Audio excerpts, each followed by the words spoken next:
اور دل تھام کر کے بیٹھ جائیے. ہمارے درمیان فضیلت الشیخ اشرف محمد فیضی بھی تشریف رکھتے ہیں. یہ بھی کتاب عام فرمائیں گے انشاءاللہ. میں بڑے ادب و احترام کے ساتھ شیخ کو دعوت دیتا ہوں جو ڈائس پر آئیں اور اپنے خطاب سے سامعین کو محسوس فرمائیں. السلام علیکم ورحمۃ اللہ وبرکاتہ. بسم اللہ الرحمن الرحیم. الحمد للہ وحدہ والصلاۃ والسلام علی من لا نبی بعدہ.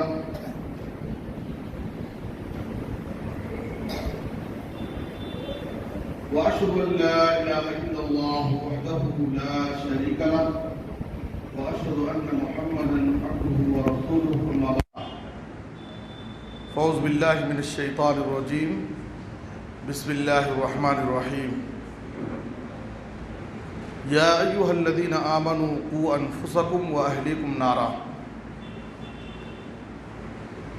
لائق صد احترام صدر اجلاس، معزز علماء کرام، ذمہ داران ادارہ، عمائدین جماعت، بزرگوں، عزیز طلباء و طالبات، آج ہم سب جامعۃ الحسنات للبنات اور مدرسہ سبل السلام لتحفیظ القرآن کے سالانہ اجلاس میں حاضر ہیں. دونوں ادارے کے طلباء و طالبات کا علمی مظاہرہ آپ نے سماعت کیا. فارغین و فارغات کی خدمت میں اسناد، انعامات، تحائف پیش کیے گئے. یقیناً ان اداروں کا بہت بڑا کردار ہے. جامعۃ الحسنات اپنے اس علاقے میں اس کی روشن خدمات ہیں. یہاں کی فارغات اپنے اپنے مقامات پر قابل قدر خدمات انجام دے رہی ہیں، دینی اور دعوتی کاموں میں مصروف ہیں. اور حفظ کا ادارہ مدرسہ سبل السلام، یہاں کے حفاظ یہاں سے فارغ ہو کر بڑے اداروں میں عالمیت اور فضیلت کی تعلیم حاصل کرنے کے لیے داخلے لے رہے ہیں، اور اس سے آگے جامعہ اسلامیہ مدینہ منورہ تک بھی یہاں کے حفاظ پہنچ رہے ہیں. اور اس ادارے کی بھی اپنی ایک خاص پہچان ہے. شعبہ تحفیظ حفظ کی تعلیم کے لیے میں دعا کرتا ہوں کہ اللہ تعالیٰ ان دونوں اداروں کی خدمات کو قبول فرمائے، اور جو یہاں کے فارغین اور فارغات ہیں ان کی دینی دعوتی جہود کو، کوششوں کو شرف قبولیت بخشے. اس موقع پر میں بطور تجربہ ایک گزارش اپنے حفاظ کی خدمت میں رکھنا چاہتا ہوں. مدرسے کی زندگی سے جو حفاظ فارغ ہوتے ہیں، ماشاءاللہ ان کا حفظ بہت پختہ ہوتا ہے، بڑے اچھے حافظ ہوتے ہیں. لیکن جیسے وہ عالم کورس میں داخلے لیتے ہیں، دھیرے دھیرے بعض حفاظ ایسے بھی ہوتے ہیں، بلکہ بعض مقامات پر اکثر حفاظ کا حال یہ ہے کہ ان کی بے توجہی اور لاپرواہی کی وجہ سے ان کا حفظ محفوظ نہیں رہتا. اور یہ شکایت بہت ہی عام شکایت ہے. اس لیے میں اپنے نونہالوں سے، اپنے حفاظ سے یہ گزارش کروں گا، صحیح مسلم کی اس حدیث کی روشنی میں، تعاہدوا ھذا القرآن فوالذی نفس محمد بیدہ لہو اشد تفلتا من الابل فی عقولها. اس قرآن کی حفاظت کرو، اس قرآن کی نگرانی کرتے رہو، اس کو بارہا پڑھتے رہیں، اس لیے کہ اگر اس قرآن کی حفاظت نہیں کریں گے تو یہ قرآن جتنی آسانی سے آپ کے سینے میں محفوظ ہوا ہے، بے توجہی کی وجہ سے یہ قرآن اس سے کہیں زیادہ تیزی سے آپ کے سینوں سے نکل جائے گا۔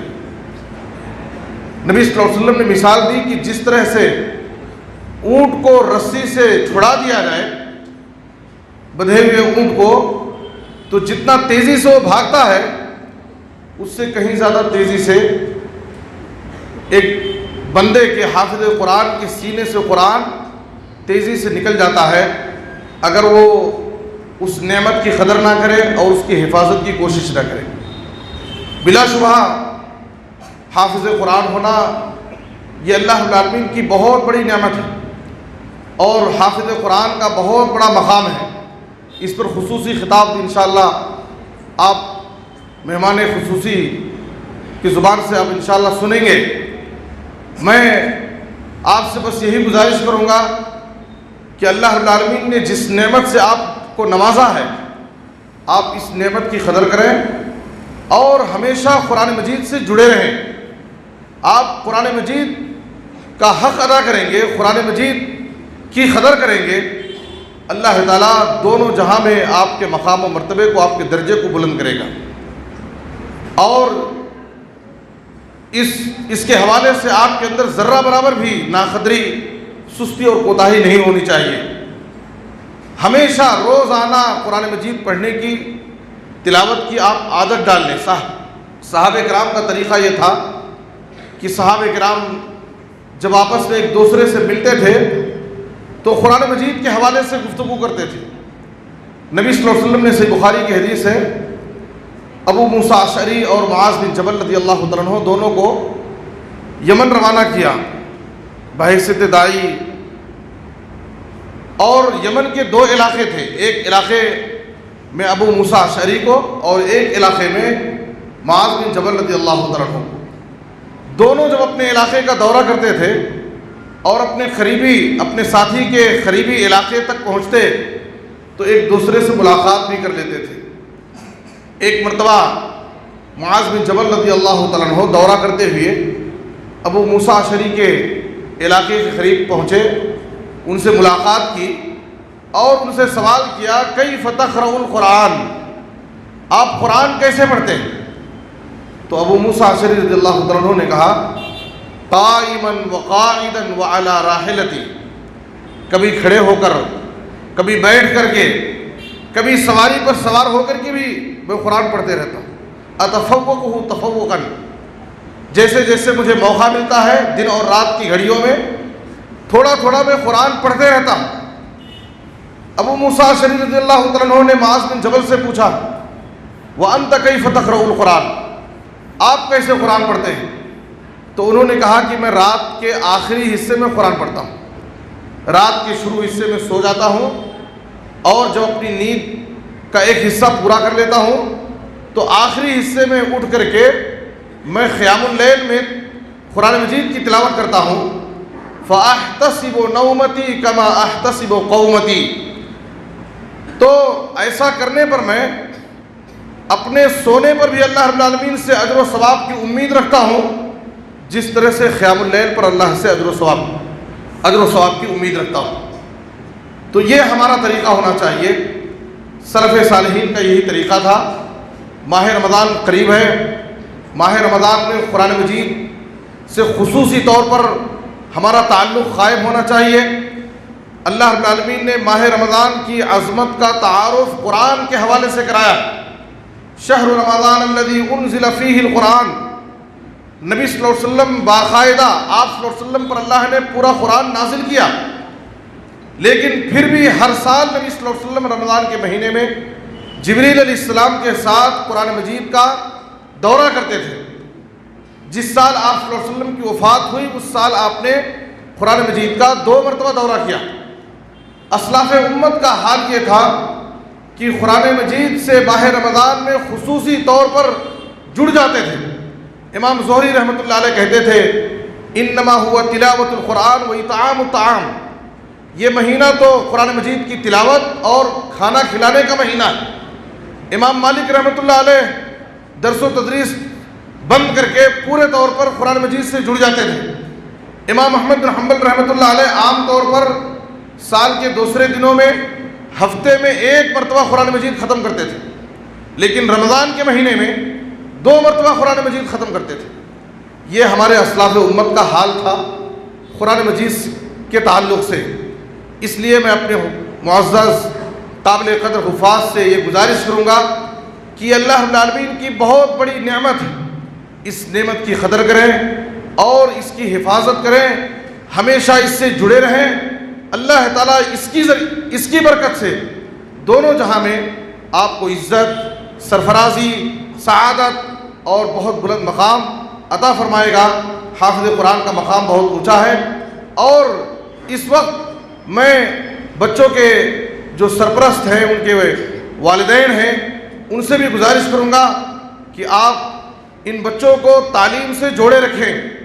یہ ان کے علم کی انتہا نہیں ہے، یہاں کے بعد، یہاں سے فارغ ہونے کے بعد، یہاں سے واپس جانے کے بعد ان کے گھروں میں بھی ان کو باقاعدہ تعلیم کا ماحول دیں، اور آگے ان کو مدارس سے، بڑے اداروں سے جوڑیں، تاکہ یہ اپنا تعلیمی سفر جاری رکھیں اور میدان عمل میں آنے کے بعد باقاعدہ وہ دین کی، قوم کی، جماعت کی، ملت کی خدمت کر سکیں۔ اس لیے میں آپ تمامی حضرات سے گزارش کرتا ہوں کہ اپنے بچوں کو دینی تربیت، دینی تعلیم و تربیت کی فکر کریں۔ یہ ماں باپ کی ذمہ داری ہے۔ جس طریقے سے یہاں پر چھوٹے چھوٹے معصوم بچوں کو ہم دیکھ رہے ہیں کہ اپنے گھر بار کو، اپنے وطن کو، اپنے ماں باپ کی محبتوں کو، اپنے بھائی بہنوں کی عنایتوں کو قربان کر کے اداروں میں رہتے ہیں۔ ظاہر ہے کہ ہاسٹل میں رہ کر کے اپنے عزیزوں سے جدا ہو کر کے پڑھنا اور یہاں پر محنت کرنا، بہت ساری خواہشات کو قربان کرنا، یہ کوئی معمولی بات نہیں۔ ماں باپ کی ذمہ داری ہے کہ اپنے بچوں کی دینی تعلیم و تربیت کی فکر کریں، خاص طور پر اس ماحول میں، جس ماحول سے ہم گزر رہے ہیں، یہ بگڑا ہوا ماحول ہے۔ بچوں کے ہر طرف قدم قدم پر بگڑنے کے مواقع ہیں۔ ایسی صورت میں ہمارے بچوں کی دینی تعلیم، ہمارے بچوں کی دینی تربیت، ان کے اخلاق و کردار کو سنوارنے، ان کو نکھارنے، ان کی حفاظت کرنے کی فکر کرنا، یہ ماں باپ کی ذمہ داری ہے۔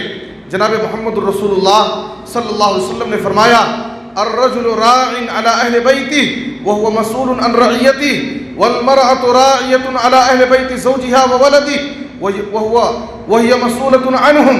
ایک آدمی اپنے اہل خانہ کا ذمہ دار ہوتا ہے، قیامت کے دن اس کی ذمہ داری کے بارے میں سوال کیا جائے گا۔